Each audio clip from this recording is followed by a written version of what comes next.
Star Wars 7 by 7 episode 2464. So yesterday was April Fool's Day. It's one of my favorite days of the year because I get to do an episode for Star Wars 7 by 7 where I get to play with the truth a little bit. And in yesterday's episode there was actually a lot of truth. So on today's episode I'm going to separate truth from fiction for you and also tell you about the piece that I left out of everything. Punch it.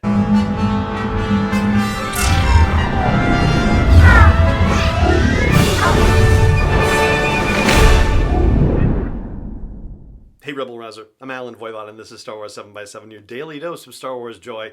And thank you so much for joining me for it. And thank you also very much to everyone who had such fun things to say on social media and on Patreon about the April Fool's Day episode. I really appreciate the kind comments, and I'm also grateful that there were no angry comments either. So just to catch you up, and if you haven't heard the episode, then sorry I'm ruining it for you, but the deal is that with the Star Wars Holiday Special, a lot of elements that were first introduced in that really have been brought back into the canon now that it has been rebooted in the post-Disney acquisition era. So again, it was in April of 2014 that Lucasfilm said, we're going to wipe the slate clean and it's just going to be the movies in the Clone Wars that are official from this point onward, and then everything else that we add is going to be the new official for storytelling, and everything else is going to be marked Legends and not apply. Over time, of course, various Star Wars storytellers have been taking things out of the old expanded universe, now Legends, and reintegrating them into the canon. And from time to time, I've referenced a conversation that I had with Jason Fry on the podcast where he talked about, and I forget the phrase now, but basically the infrastructure canon, where for all intents and purposes, there are certain elements like the code number for a TIE fighter part that hasn't changed regardless of Legends to the new canon, right? There are things like that that are a lot easier to keep in place. But back to the original thing. Things in the old canon, now Legends, that are being brought back into the new canon. The Ambin rifle that the Mandalorian uses in The Mandalorian is actually a thing that was first introduced in the Star Wars Holiday Special, right? Also introduced for the first time in the Holiday Special was Chewie's family, Itchy and Malla and Lumpy. And yes, all three of them were introduced in those particular stories that I mentioned. Malla in the adaptation of A New Hope, and Lumpy in Chuck Wendig's Aftermath's End. Alexander Bracken, by the way, did the adaptation for A New Hope. And the screenplay for Solo: A Star Wars Story, where Chewie says, I'm Chewbacca, son of Achichuk. Again, sorry about the pronunciation. So yes, elements of Star Wars storytelling that were first introduced in the Holiday Special have been brought into the new canon. That is absolutely true and legitimate. And so when the announcement came that Disney Plus was going to be adding the story of the faithful Wookiee to its catalog, that is, of course, the cartoon that appears in the Star Wars Holiday Special, I thought, okay, this is where I'm going for April Fool's Day. What else are they going to potentially work into the canon? And so as I thought about this, I thought, okay, well, this could kind of get complicated. How can I make this as simple as possible to do? So I focused on characters and focused on storytelling that's going to be coming up in the world of Star Wars in the coming years. So that's how I decided to try and work that angle. So the whole thing about Gormanda, for example, being Jabba the Hutt's personal chef, I thought, okay, well, where can we do that? And oh yeah, the storytelling thing is happening in a couple of years, so perfect, we can line it up with that. And thinking of it that way, thinking of a particular character made me think, okay, well, who are the other two characters that I could introduce into this whole thing? And, it was really, yes, Harvey Korman, of course, plays multiple characters, but I thought, okay, one Harvey Korman is enough. So then let's do the Art Carney, let's do the B. Arthur situation. And Art Carney plays a traitor in the holiday special. So where would he be? You know, the Lando thing is what occurred to me first. That was kind of like the the one that didn't quite fit very well for me personally. I was like, this feels like this one's forcing it. I'm not so sure about this one. The bit about the Pana system, that is actually the name of the system that they visit in the Star Wars Holiday Special. That's where the events take place, where they meet Boba Fett. And the Pana system is, in fact, according to the Essential Atlas by Jason Fry and Daniel Wallace, the Pana system is, in fact, in the Tion Cluster, and the Tion Cluster has ties to Darth Revan's Sith Empire. That is stuff that's in Legends.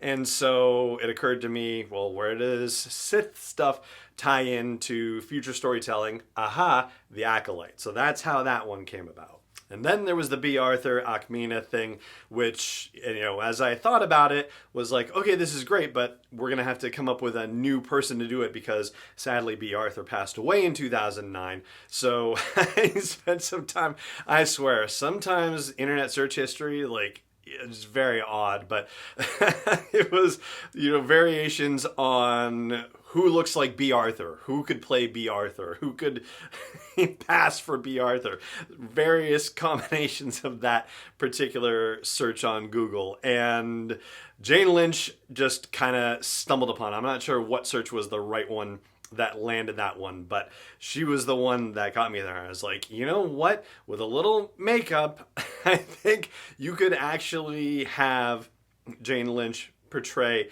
a capable Ackmena, and she would certainly have kind of the sassy and sarcastic attitude, and she certainly has a performer's quality to her that B. Arthur certainly has. So I thought this lines it up perfectly. Of course, there were some folks who saw the podcast or who listened to the podcast who said that was the moment I knew you were pulling my leg. And funnily enough, that was the one that I felt the strongest about. I thought this is just so airtight.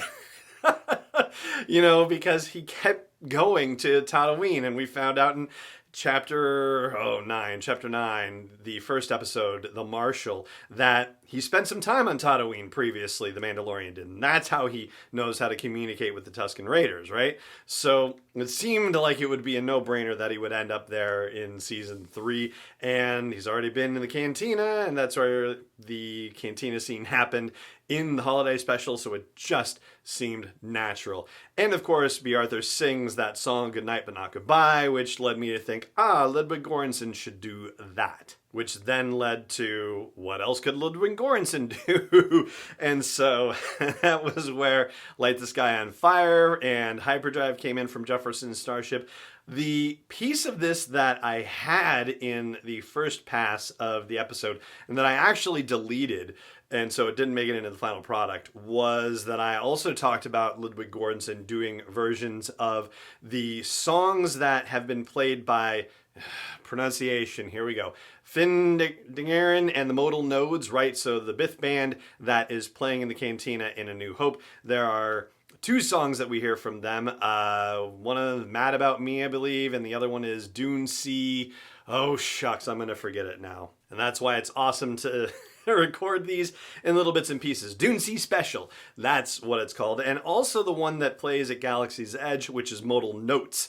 And I had a whole thing about, it's going to be an entire album of in-universe Star Wars music as interpreted by Ludwig Göransson. But I was like, okay, that's just kind of going a little too far. So I stopped with the Light Sky on Fire and Hyperdrive bit. Oh, and it's also true that the Life Day Treasury that's coming out later this year, written by George Mann and Cavan Scott with art by Grant Griffin, that is going to do Life Day stuff, and Cavan Scott has said in an interview that they will be on Kashyyyk for one of those things, and one of the pieces of art created by Grant Griffin is of Wookiees in red robes, and it looks just like the scene in the holiday special. So that is also an accurate actual thing.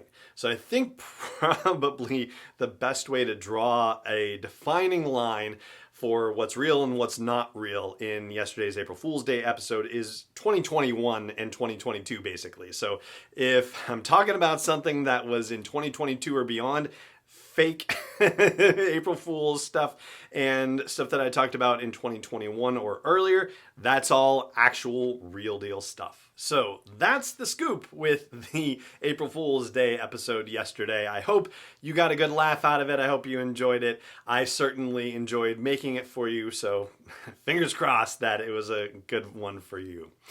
And that right there is going to do it for this episode of the show. It just remains for me to say thank you so much for joining me for it, as always, and may the Force be with you, wherever in the world you may be.